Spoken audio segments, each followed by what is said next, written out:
Someone asked me, yeah, if I was living in Thailand, yeah, how much would I need per month to live in Thailand, yeah? And honestly speaking, if I'm honest with you, like my aim, at least my what I feel is a comfortable amount, is 2,500 min, bro.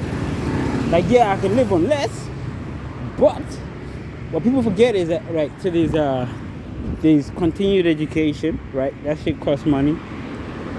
Food, while relatively cheap, when and it's not the quality of food that you get for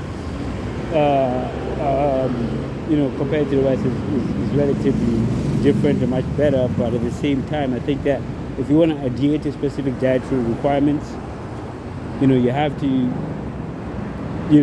essentially spend a little bit more. But it's better. But again, there's foods, right?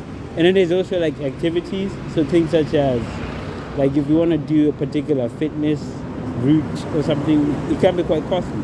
And then on top of that, you have your debts. So you got to pay debts for whatever it is, wherever country you're coming from. I think the majority of us, I know I do. I'm not a debt-free individual, so I do have debts that I have to pay. And then also I got to consider that I'm actually not a citizen.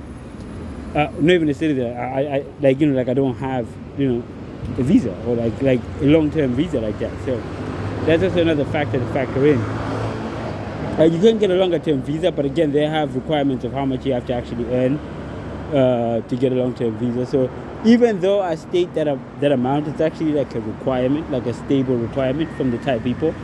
And then also there's also the fact that, like, the girls that I tend to like tend to be a bit more high maintenance in some regard. They like the finer things in life, and I'm trying to understand how to find a balance of someone who doesn't not only like the finer things that cost money, but someone who values quality, right? So someone who values the quality of the thing, and they take care of it, and they maintain it, and look after it, etc. So that was my general thought process. But yeah, there's definitely a lot of other things, and then you also gotta save for a future.